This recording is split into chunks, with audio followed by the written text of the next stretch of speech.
আসসালামু আলাইকুম দর্শক।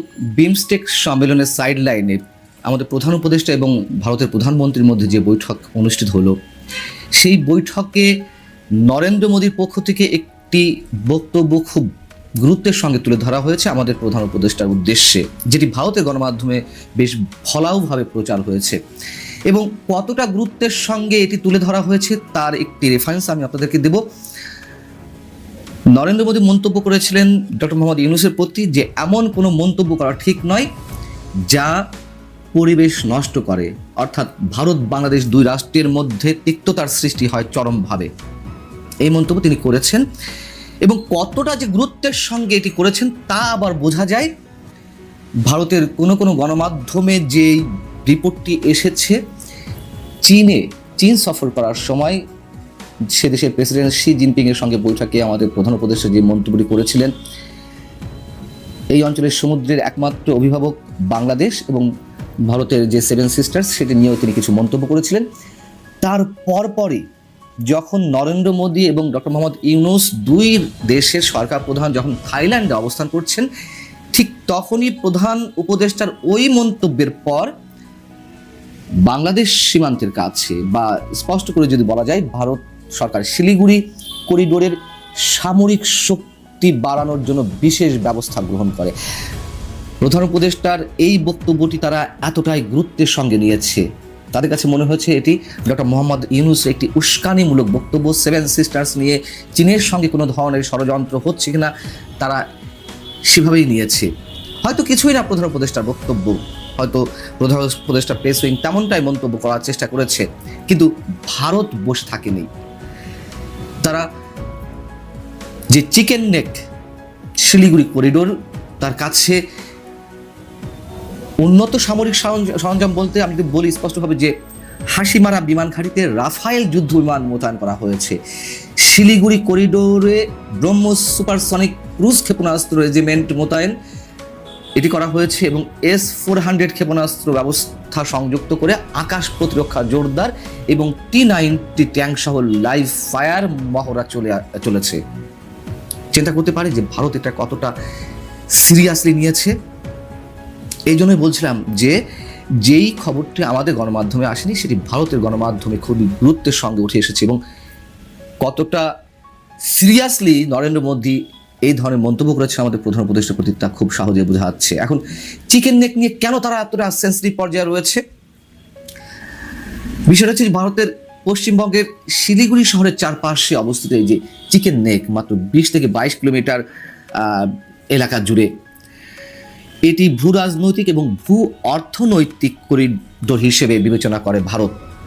এবং ভারতের যে সেভেন সিস্টার্স বা 7 অঙ্গরাজ্য মেঘালয়, মিজোরাম, ত্রিপুরা, এরকম 7টি রাজ্যকে ভারতের মূল ভূখণ্ডের সঙ্গে এই যে সরু একটা করিডোর এটি সংযুক্ত করেছে, আপনারা সবাই জানেন। এবং এই করিডোরের এক পাশে রয়েছে নেপাল, ভুটান, আর অন্য পাশে রয়েছে বাংলাদেশ। তো ডক্টর মোহাম্মদ ইউনূস যে মন্তব্যটি করেছিলেন সেই মন্তব্যের পাল্টা জবাবও কিন্তু ভারতের পররাষ্ট্রমন্ত্রী এস জয়শঙ্কর দিয়েছেন থাইল্যান্ডে বিমস্টেক সম্মেলনে বসেই। তিনি বলেছেন এই অঞ্চলের সমুদ্রের দীর্ঘতম উপকূলরেখা ভারতেরই। এই যে কথার জবাব দেওয়া, নানান ধরনের সামরিক উদ্যোগ গ্রহণ করা, এগুলো তার যে কোনো দৃষ্টিকোণ থেকে বা তাদের জায়গা থেকে তারা নিতেই পারে, কিন্তু আমাদের উদ্বিগ্ন হওয়ার যথেষ্ট কারণ রয়েছে। এবং আমরা এটুকু স্পষ্ট বলতে চাই, ভারতের এই ধরনের উদ্যোগ বা এই ধরনের অ্যাকশন আমরা সাধারণ মানুষও খুব ভালোভাবে নিতে চাই না। তার কারণ ভারতেরও একটু বোঝা উচিত যে এখানে একটি অনির্বাচিত সরকার রয়েছে এবং সেটিকে কেন্দ্র করে যদি বাংলাদেশ ভারতের অন্তত সাধারণ মানুষের মধ্যে যে যোগাযোগটা, যে নারীর টানটা, সেটিকে হুমকির মুখে ফেলা নিশ্চয়ই কোনোভাবেই ঠিক নয়। ভারত হয়তো ভারতের জায়গা থেকে, তাদের নিরাপত্তার জায়গা থেকে হয়তো ঠিক আছে। যেমন তিস্তা প্রকল্প তো আমরা তিস্তার পানিটাই পাচ্ছি না ভারতের অভ্যন্তরীণ রাজনীতির কারণে, তাই না? তিস্তা প্রকল্পে চীন অর্থায়ন করতে চেয়েছিল, যদিও চীনের স্বার্থ রয়েছে, ভারত এটা খুব স্বাভাবিকভাবে নেবে না। কিন্তু ভারত যদি বলেই থাকে, যে মনে করেই থাকে যে বাংলাদেশের জনগণের সঙ্গে তারা বন্ধুত্ব বজায় রাখতে চায়, আমাদের পানিটা তো দিয়ে দিলে হয়, তাই না?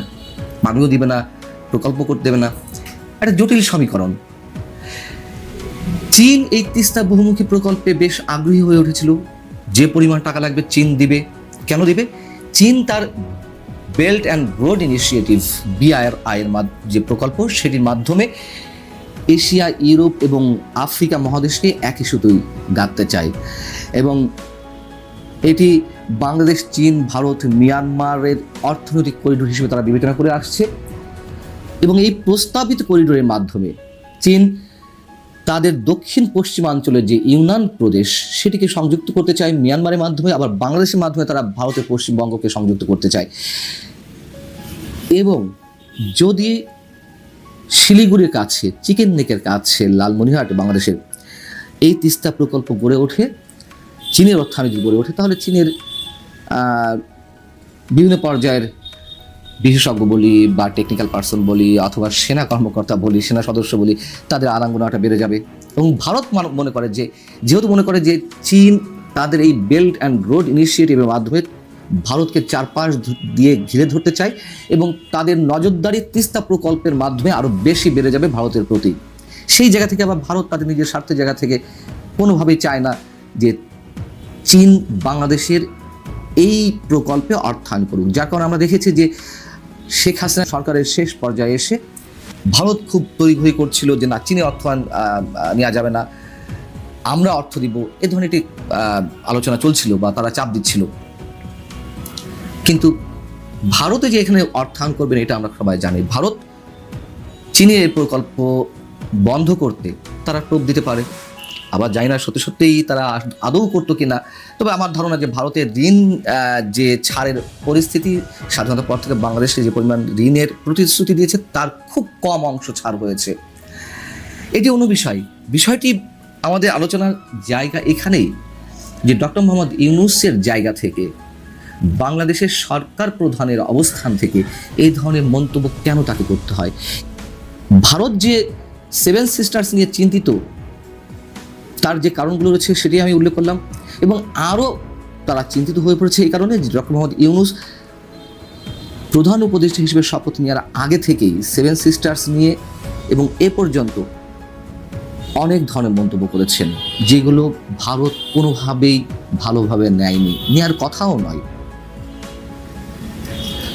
ব্যক্তিবিশেষের কারণে পুরো বাংলাদেশ হুমকির মুখে পড়বে, এটা নিশ্চয়ই আমরাও খুব ভালোভাবে নিতে পারি না। আল্লাহ হাফিজ। প্রিয় দর্শক, সাজ্জাদ কাদিরের সালাম নেবেন। আসসালামু আলাইকুম, আদাব, নমস্কার, প্রীতি এবং শুভেচ্ছা। আমি এই মুহূর্তে একটি ফালতু বিষয় নিয়ে আপনাদের সামনে কথা বলতে এসেছি। ফালতু বিষয়টি হচ্ছে একজন ফালতু ব্যক্তি, বাংলাদেশের প্রধান উপদেষ্টার প্রেস সচিব মোহাম্মদ শফিকুল আলম। এই শফিকুল আলম রীতিমতো 8 মাসে বিখ্যাত হয়ে গেলেন, ভাইরাল হয়ে গেলেন। 8 মাস আগেও এই শফিকুল আলমকে আমি বাংলাদেশের একজন নাগরিক হিসেবে, সচেতন নাগরিক বলতে পারেন, এবং বাংলাদেশের গণমাধ্যমে আমার উপস্থিতি আছে। আমি সেই মানুষ, শফিকুল আলম সাহেব নামে একজন কেউ ছিলেন বাংলাদেশে অগাস্ট মাসের আগে, আমি চিনি না বা আমি চিনতাম না। সেই মানুষটি এখন কি রকম ভাইরাল হয়েছে একবার আপনি চিন্তা করেছেন? এই মানুষটি চাকরি করতেন ফ্রান্সের বার্তা সংস্থা এএফপিতে বাংলাদেশের ব্যুরো চিফ ছিলেন। এই ব্যুরো চিফটা কেমন আপনি যদি একটু সহজভাবে দেখেন, যে ধরুন বাংলাদেশের কোন গণমাধ্যমের প্রথম আলোর একটা জেলা প্রতিনিধি আছে, দিনাজপুরের জেলা প্রতিনিধি। সেই দিনাজপুর জেলা প্রতিনিধি যদি একটা সংবাদ পাঠায়, মফস্বল সংবাদ হিসেবে যতটুকু গুরুত্ব সহকারে ছাপানো দরকার, প্রথম আলো সেটি ছাপে। ঠিক তেমনি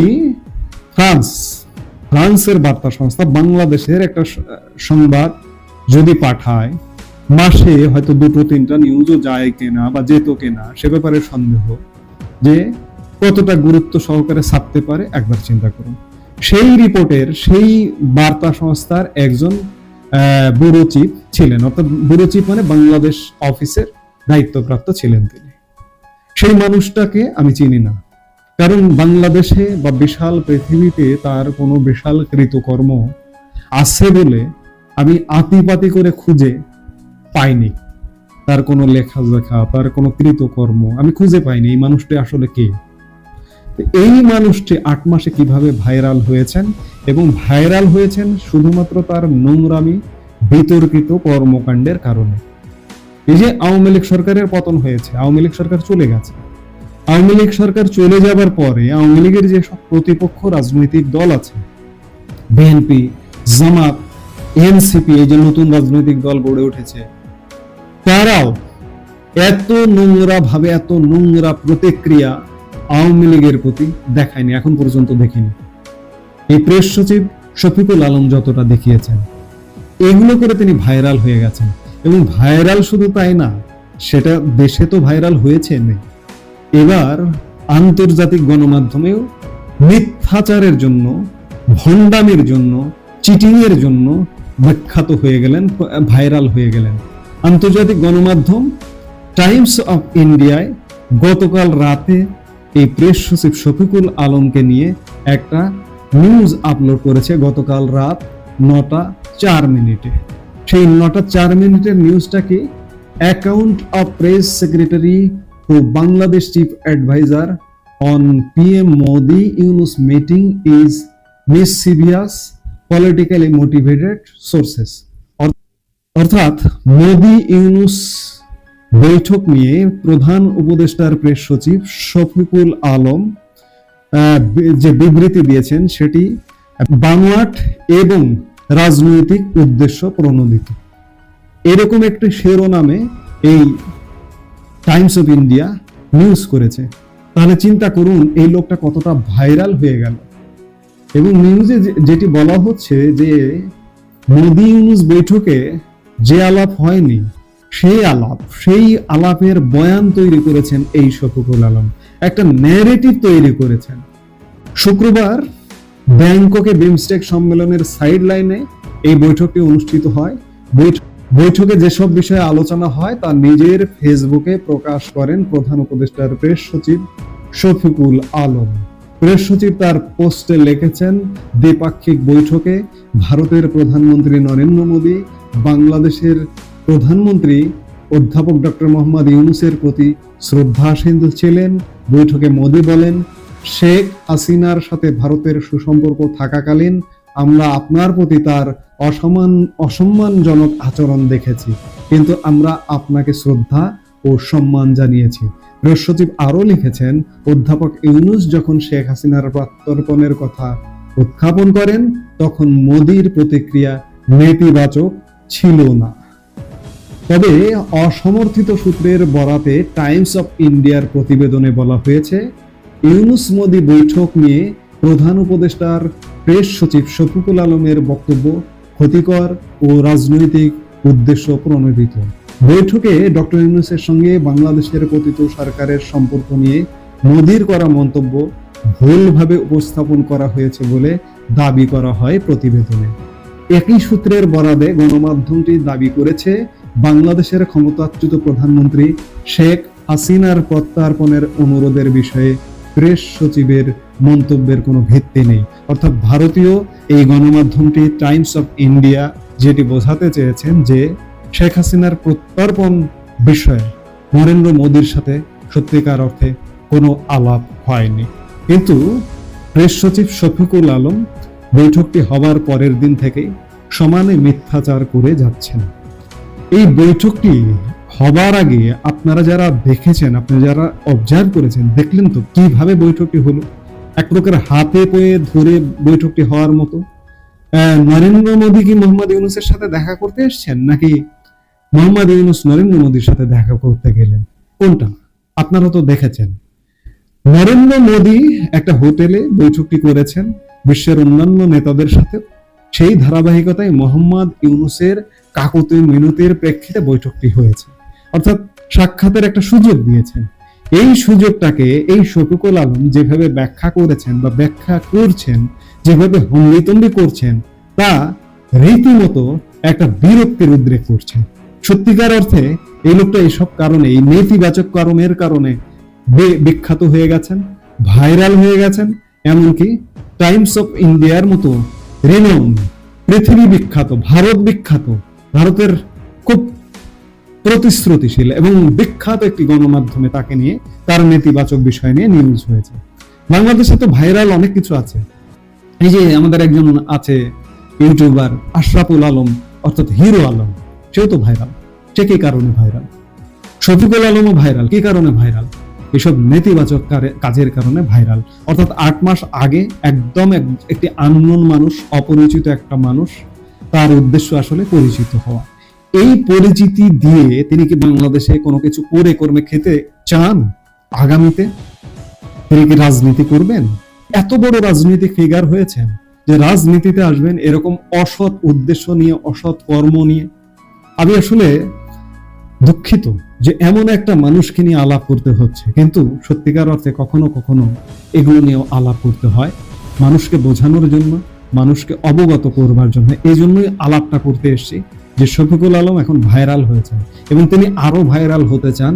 ভবিষ্যতে যেন তার এই পরিচিতিটাকে বিক্রি করে কোনো কিছু করা যায়। এটি আসলে দুঃখজনক, এটি আসলে নিন্দার। এগুলো দিয়ে আসলে কিছু করা যায় না, ইন দ্য লং রান কিছু করা যায় না, বরঞ্চ আরো ভয়ানক পরিস্থিতির মুখোমুখি হতে পারে। এই যে আজকে ধরুন আপনি ক্ষমতার কেন্দ্রে আছেন, ক্ষমতা কি স্থায়ী? ক্ষমতা কি চিরস্থায়ী? কালকে তো আপনি ক্ষমতায় নাও থাকতে পারেন। যখন না থাকবেন, ক্ষমতার কেন্দ্রে, ক্ষমতার বলয়ে না থাকবেন, তখন আপনার কি হতে পারে সেটি একবার চিন্তা করেছেন? আমাদের প্রত্যেকের চিন্তা করা উচিত।